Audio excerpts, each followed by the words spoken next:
అసలే చీకటి ఒప్పందం ఆపై అడ్డగోలు సమర్థన విద్యుత్ చట్టం 2009 సెక్షన్ 108 పేరుతో ఏపీ విద్యుత్ నియంత్రణ మండలిని బెదిరించి చీకటి ఒప్పందానికి సర్కార్ ఆమోదముద్ర. Axis renewable energy park private limited నుంచి యూనిట్ ఏకంగా ₹4.60 చొప్పున విద్యుత్ కొనుగోలు ఒప్పందంపై అడ్డంగా దొరికిపోవడంతో కూటమి సర్కార్ మల్లగుల్లాలు పడుతోంది. వైఎస్ జగన్ హయాంలో కేంద్ర ప్రభుత్వ సంస్థ సెకీ నుంచి కారుచౌకగా యూనిట్ ₹2.49 చొప్పున కొనుగోలు ఒప్పందం చేసుకుంటే 1,00,000 కోట్ల భారమంటూ కూటమి నేతలు దాని అనుకూల మీడియా తప్పుడు ప్రచారం చేశాయి. ఇప్పుడు ఏకంగా యూనిట్ ₹4.60 చొప్పున కొనేందుకు సిద్ధమైంది. పైగా ఇది చాలా గొప్ప పనంటూ నిస్సిగ్గుగా సమర్థించుకోవడంపై తీవ్ర విస్మయం వ్యక్తమవుతోంది. యాక్సిస్ పవన సౌర హైబ్రిడ్ ప్రాజెక్టు నుంచి 400 మెగావాట్ల పునరుత్పాదక విద్యుత్ను ఏపీ ఎస్పీడీసీఎల్ 25 ఏళ్ల పాటు యూనిట్ ఏకంగా ₹4.60 చొప్పున కొనుగోలుకు పీపీఏ చేసుకుంది.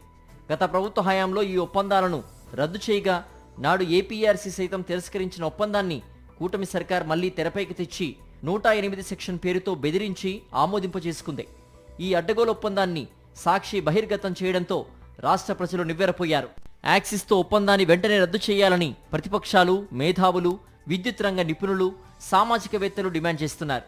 విద్యుత్ ఛార్జీల బాధుడును రద్దు చేయాలని, యాక్సిస్ తదితర బడా కంపెనీలతో కుదుర్చుకున్న అవినీతి ఒప్పందాలు రద్దు చేయాలని డిమాండ్ చేస్తూ విజయవాడలో సోమవారం ప్రజాబేరీ కార్యక్రమంలో సంతకాలను సేకరించారు. యాక్సిస్ ఎనర్జీతో అధిక ధరకు కుదుర్చుకున్న ఒప్పందాన్ని సమర్థించుకునేందుకు మంత్రి గొట్టిపాటి రవికుమార్ ప్రయత్నించారు. అది హైబ్రిడ్ పైలట్ ప్రాజెక్ట్ అని, బండ్లింగ్, బ్యాలెన్సింగ్, బ్యాంకింగ్ విధానంలో ఏర్పాటవుతున్న తొలి ప్రాజెక్ట్ కాబట్టి ఆ మేరకు ధర కూడా ఎక్కువగా ఉంటుందని చెప్పుకొచ్చారు. కానీ సెకీ నిర్వహించిన వేలంలో 930 మెగావాట్ల సోలార్ విద్యుత్ ప్లాంట్లను నెలకొల్పి యూనిట్ ₹3.53 చొప్పున అందించేందుకు రిలయన్స్ పార్ ముందుకొచ్చింది. ఇదే బీబీబీ విధానంలో రోజు 4 గంటల పాటు పీక్ అవర్స్లో విద్యుత్ను ఇస్తామని రిలయన్స్ చెప్పింది. అయినప్పటికీ తక్కువ ధరకు అందించే రిలయన్స్ను కాదని యూనిట్ ₹4.60కి యాక్సిస్ నుంచే తీసుకోవడానికి కారణం ఏంటనే ప్రశ్నలు ఉత్పన్నమవుతున్నాయి. వైఎస్ఆర్సీపీ హయాంలో అత్యంత తక్కువ రేటుకు సెకీతో ఒప్పందం చేసుకున్నామని మాజీ మంత్రి గుడివాడ అమర్నాథ్ గుర్తు చేశారు. కూటమి సర్కార్ అవినీతిలో కూరుకుపోయిందని విమర్శించారు. వైఎస్ఆర్సీపీ ప్రభుత్వం ₹2.49కు సెకీతో ఒప్పందం చేసుకుంటేనే అప్పట్లో గగ్గోలు పెట్టిన కూటమి నేతలు ఇవాళ యాక్సిస్ అనే కంపెనీతో ₹4.60కు ఎలా ఒప్పందం చేసుకున్నారని ప్రశ్నించారు. ఆ రోజు జగన్మోహన్ రెడ్డి గారి నేతృత్వంలో ₹2.49కి సెకీతో ఒప్పందం చేసుకుంటేనే గగ్గోలు పెట్టినటువంటి ఈ ప్రభుత్వం ఈరోజు యాక్సిస్ అనేటువంటి సంస్థతో ₹4.60కి 400 మెగావాట్లు 25 సంవత్సరాలకు ఒప్పందం చేసుకుంది. ఆ రోజు ఉన్నటువంటి ప్రభుత్వం అవినీతికి పాల్పడిందని చెప్పినటువంటి చంద్రబాబు నాయుడు గారు మరి ఈ రోజు ₹4.60కి మీరు ఏ రకంగా ఆ సంస్థతో ఒప్పందం చేసుకున్నారు?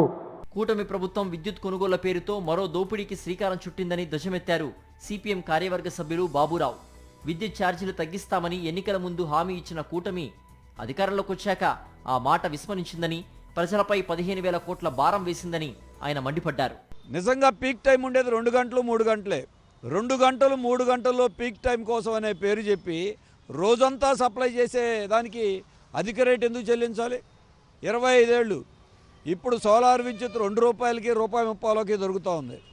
ఇప్పుడున్న తరాలకే కాదు భవిష్యత్తు తరాల మీద కూడా భారాలు మోపేటువంటి అడ్డగోలు ఒప్పందాలు చేశారు.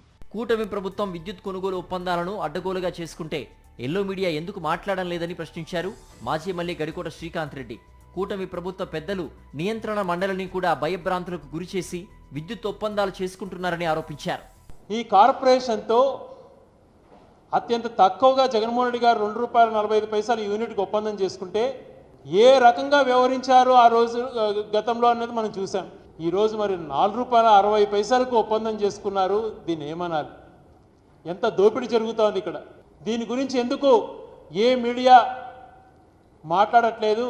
రైతులకు పగటిపూట 9 గంటల పాటు ఇచ్చే ఉచిత విద్యుత్ పథకాన్ని దీర్ఘకాలికంగా అమలు చేసేందుకు కేంద్ర సంస్థ సెకీ నుంచి 7,000 మెగావాట్ల సౌర విద్యుత్ను కారు చౌకగా యూనిట్ ₹2.49కే కొనుగోలు చేసేలా గత ప్రభుత్వం ఒప్పందం చేసుకుంది. ఆ ప్రతిపాదన సెకీ నుంచి వచ్చింది. అంతేకాకుండా ఇంటర్ స్టేట్ ట్రాన్స్మిషన్ సిస్టమ్ ఛార్జీల నుంచి పూర్తి మినహాయింపు కల్పించింది.